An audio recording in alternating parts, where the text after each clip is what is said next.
அறிஞர் அண்ணா அவர்கள் 1967, 68களில் முதலமைச்சராக இருக்கும்போது அமெரிக்காவுக்கு சுற்றுப்பயணம் போகிறார். அமெரிக்காவுக்கு சுற்றுப்பயணம் போகிற நேரத்தில் வாடிக்கனில் இருக்கக்கூடிய போப் ஆண்டவர் அவர்களை பார்க்கக்கூடிய ஒரு வாய்ப்பு நம்ம அண்ணா அவர்களுக்கு கிடைக்கிறது. அவருக்கு ஒதுக்கப்பட்ட நேரம் 5 நிமிஷம். போப்பாண்டவர் உலகத்திலே வாழக்கூடிய எல்லா கிறிஸ்தவ பெருமக்களுக்கும் அவர்தான் தலைவர். அவர்கிட்ட பேசுறதுக்கு 5 நிமிடம் அண்ணா அவர்களுக்கு கிடைக்கிறது. அண்ணா அவர்கள் சொல்லுகிறார், காந்தி பிறந்த இந்திய தேசத்தில் கடைக்கோடி தமிழகத்தின் பிரதிநிதியாக நான் வந்திருக்கிறேன் என்று சொல்லி நம் தமிழர்களுடைய வாழ்வியலையும் பண்பாட்டையும் 5 நிமிடம் பேசி முடிக்கிறார். இப்போது போப்பாண்டவர் சொல்லுகிறார், அறிஞர் அண்ணாவின் அழகான பேச்சில் மயங்கி போன போப் அவர்கள் சொல்லுகிறார், இன்னும் கொஞ்ச நேரம் பேசுங்கள், நீங்கள் பேசுவதை கேட்டுக்கொண்டே இருக்க வேண்டும் போல் இருக்கிறது. அதற்கப்புறம் 55 நிமிடங்கள் அறிஞர் அண்ணா போப் அவர்களிடம் பேசுகிறார்.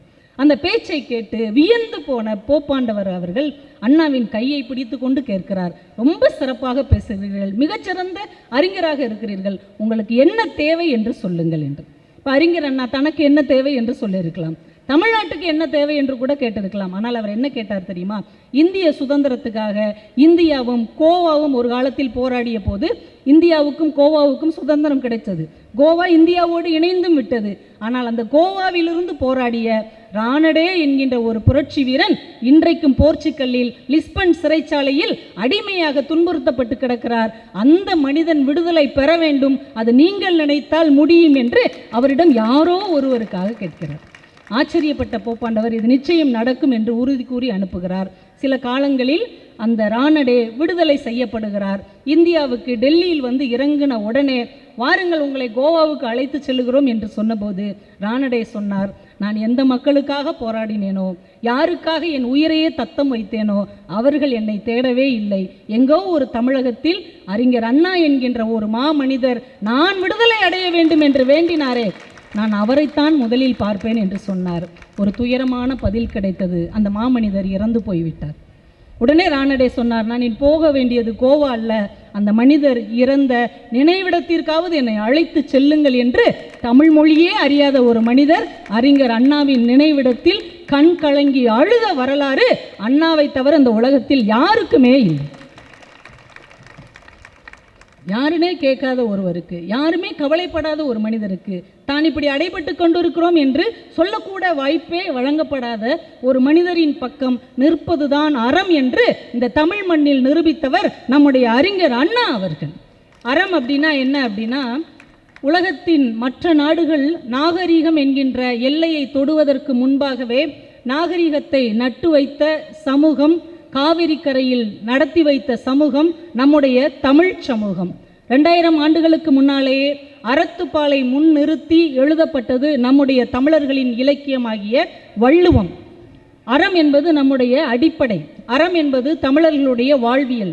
அறம் என்பது தமிழர்களுடைய மூச்சு. அதனால தான் 2000 வருடங்களுக்கு முன்னாலேயே கல் தோன்றி மண் தோன்றா காலத்தே முன் தோன்றிய மூத்த குடியாகிய தமிழ்குடி அறத்தை முன்னிறுத்தி தன்னுடைய வாழ்க்கையை தொடங்கி இருக்கிறது. அறம் அப்படின்னா ஒன்றும் இல்லைங்க, ஒரு பாதிக்கப்பட்டவர்களுக்காக, ஒரு வார்த்தைகள் இல்லாதவர்களுக்காக, குரல் அற்றவர்களுக்காக, யாருக்காக பேசுவதற்கு யாருமே இல்லையோ அவர்களுக்காக பேசுவதுதான் அறம். இன்னும் எளிமையாக சொல்ல போனால் அறம் அப்படின்னா என்ன அப்படின்னு நம்ம சங்க காலத்தின் புறப்பாடல் சொல்லுகிறது. ஒரு நாட்டுக்கும் இன்னொரு நாட்டுக்கும் யுத்தம் நடக்கும் இல்லையா, போர் செய்வாங்க இல்லையா. இப்போ ஒரு நாட்டுக்கும் இன்னொரு நாட்டுக்கும் போர் நடக்கும்போது அங்கே எந்த ஒரு நெறியுமே இருக்காது, அங்கே எந்த ஒரு ஒழுக்கமும் கடைபிடிக்கப்பட மாட்டாது, அங்கே எந்த ஒரு நியாயமும் இருக்காது. சண்டை ஜெயிக்கணும் அப்படிங்கிற எண்ணம் மட்டும்தான் இருக்கும். ஆனால் அப்படி ஒரு நாட்டோடு இன்னொரு நாடு போர் செய்ய போகும்போது கூட ஒரு நாட்டுக்கு எது முக்கியமாக இருக்கணும்? காலாட்படை முக்கியமாக இருக்கணும், வேல்படை முக்கியமாக இருக்கணும், யானைப்படை முக்கியமாக இருக்கணும், குதிரைப்படை முக்கியமாக இருக்கணும். இந்த 4 படைகளை காட்டிலும், இந்த 4 படைகளை தாண்டியும் ஒன்று அந்த நாட்டுக்கு இருக்க வேண்டும். அது என்ன தெரியுமா?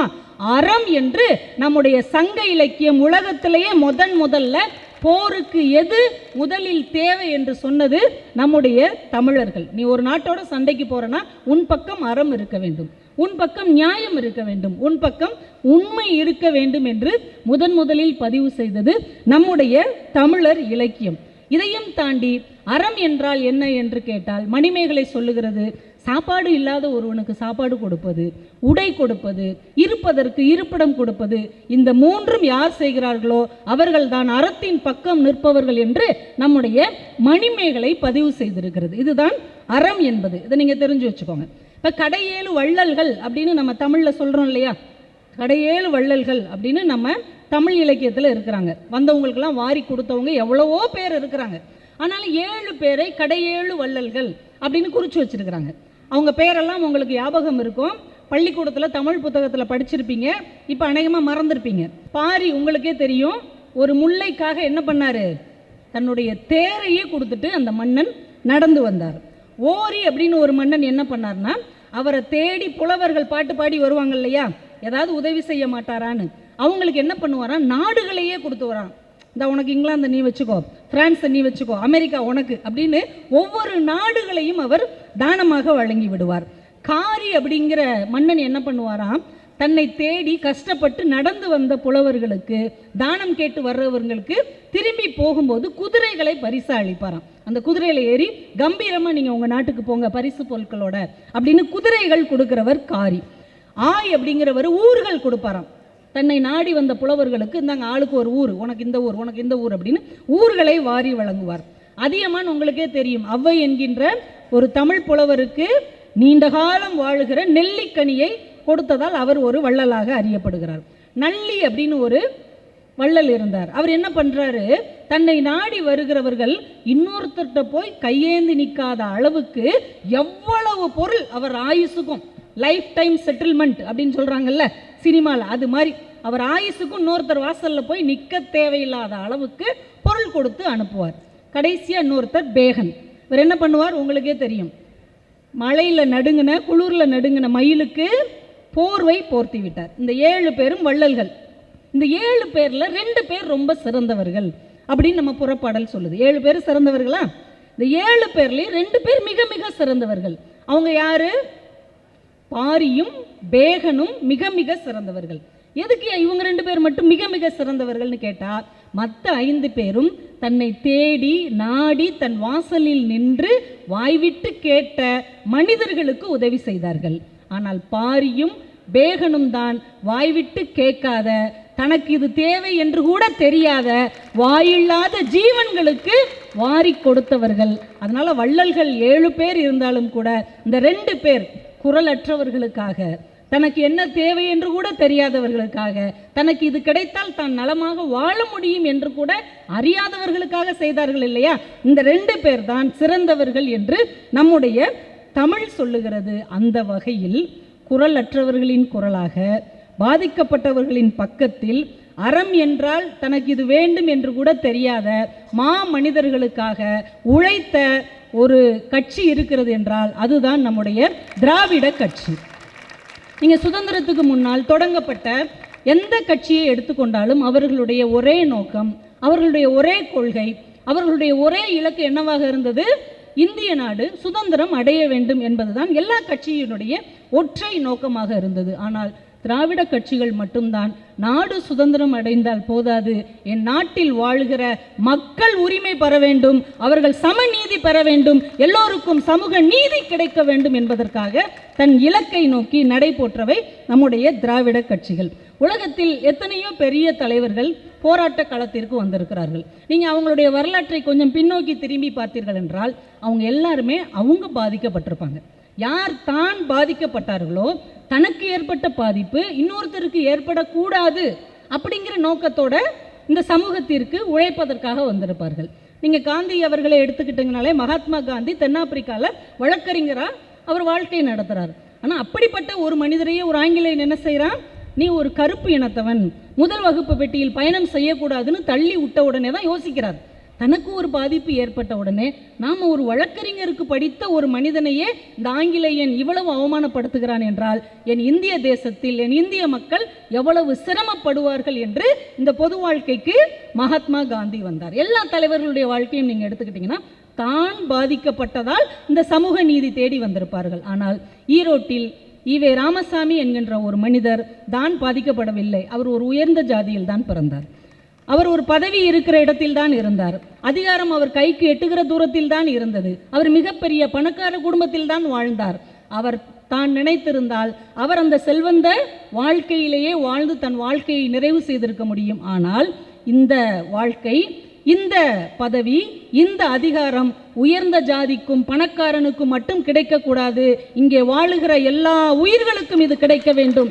எல்லோரும் சரிசமம், எல்லோரும் சமூக நீதிக்கு உட்பட்டவர்கள் என்று தான் பாதிக்கப்படாவிட்டாலும் பாதிக்கப்பட்டவர்களுக்காக வந்ததால் தான் அந்த அறத்தின் பக்கம் இந்த திராவிட கட்சி இயங்க தொடங்கி இருக்கிறது என்று நாம் கம்பீரமாக சொல்லிக்கொள்ள முடியும். இந்த மண்ணில் தான் உண்டி கொடுத்தோர் உயிர் கொடுத்தோரே என்று சாப்பாடு கொடுக்கிறவன் தான் உசுரே கொடுக்கிறவன் என்று சொல்லுகிற ஒரு வழக்கம் இந்த மண்ணில் தான் இருக்கிறது. நீங்கள் டாக்டர் பட்டம் வாங்கணும்னு வைங்க, கஷ்டப்பட்டு படிச்செல்லாம் முன்னேற வேணாம், இல்லை யாருக்கா பணம் கொடுத்து பட்டம் வாங்கணும்னு கூட அவசியம் இல்லை. நீங்கள் டாக்டர் பட்டம் வாங்கணும்னா பசித்த ஒரு மனிதன் அவன் கேட்காமலே அவனுக்கு வயிறு நிறைய சாப்பாடு போடுங்க, நீங்களும் டாக்டர் தான்.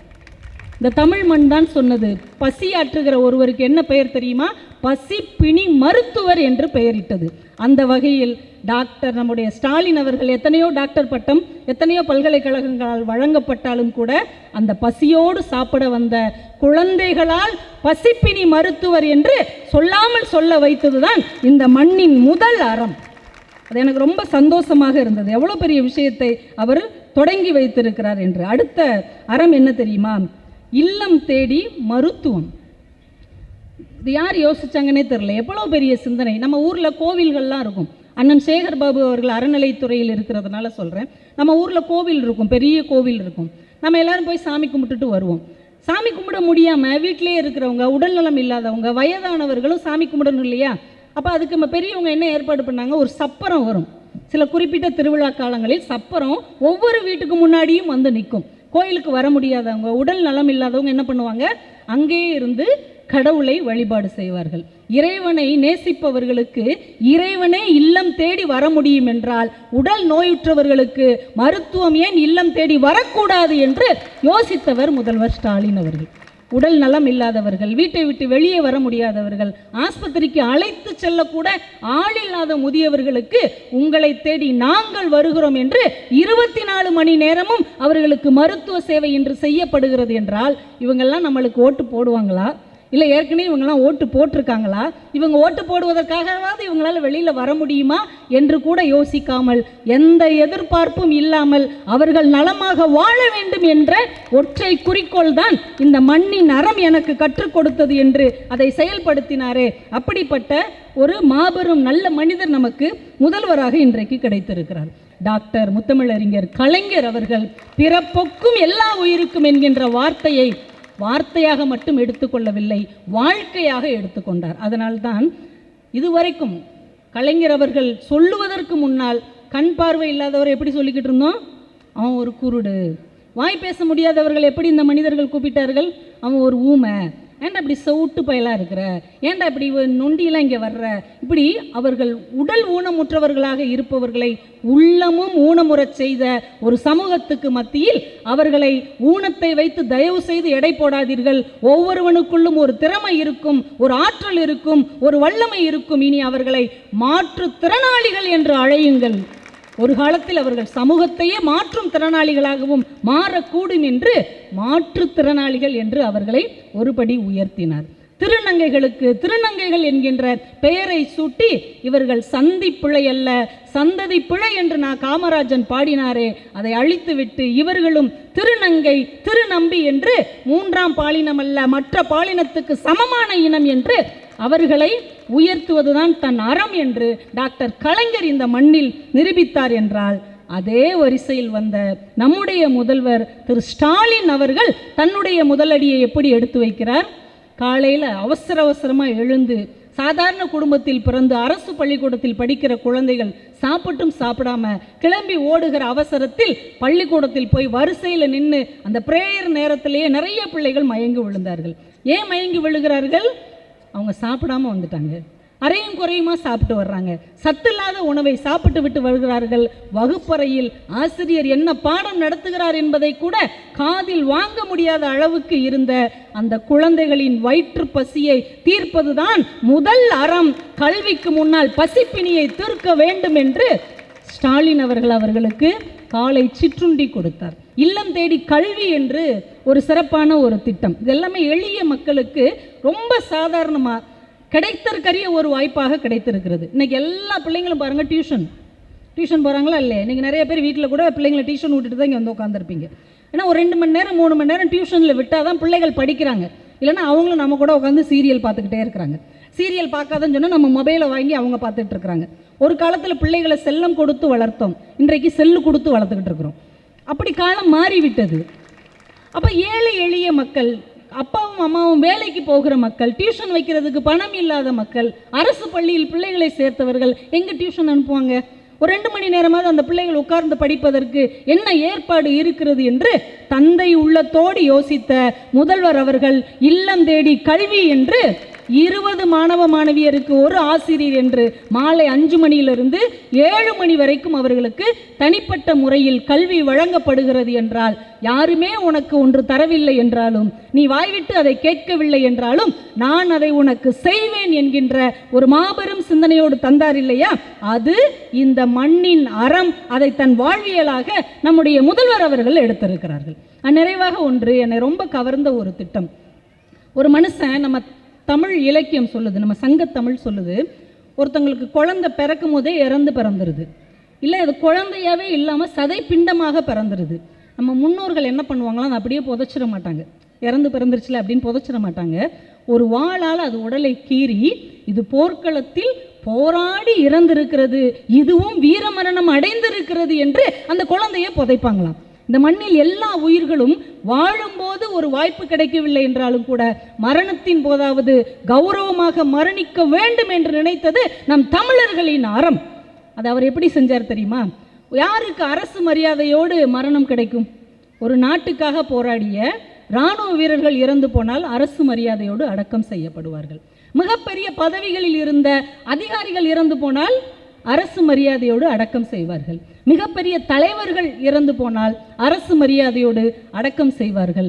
ஆனால் மக்களின் முதல்வனாகிய நம்முடைய முதல்வர் அவர்கள், நீ ஏழை குடும்பத்தில் பிறந்திருந்தாலும் சரி, வாழுகிற வரைக்கும் நீ மற்றவர்களுக்கு எந்த உதவியும் செய்ய வாய்ப்பே கிடைக்கவில்லை என்றாலும் சரி, நீ இறந்த பிறகு உன் உடலோ உன் உடல் உறுப்புகளோ தானம் செய்யப்பட்டால் நீயும் வீரமரணம் அடைந்தவன் தான், ஒரு இராணுவ வீரனுக்கு சமமானவன் தான், ஒரு தலைவனுக்கு சமமானவன் தான், ஒரு அதிகாரிக்கு சமமானவன் தான் என்று கடைசி காலத்தில் அந்த மரணம் மரியாதையோடு பார்க்கப்பட வேண்டும் என்று அவர்களுக்கு அரசு மரியாதையோடு கம்பீரத்தோடு கண்ணியத்தோடு அந்த அடக்கம் செய்யப்படுகிறது என்றால், காலையில் ஒரு குழந்தை பசியோடு வந்தால் அதை இறைப்பையை நிறைக்கின்ற ஒரு தகப்பனாகவும், ஒரு உடல் இந்த மண்ணில் மரிக்கும் போது அந்த ஆத்மா நிறைவடைய வேண்டும் என்று ஒரு மகனாகவும் செயல்படுகிற, அறத்தின் வழி நிற்கிற, அறத்தை தன் வாழ்வியலாக கொண்டு செயல்பட்டு கொண்டிருக்கிற நம்முடைய முதல்வர் அவர்கள் இன்னும் பல்லாண்டு வாழ வேண்டும்,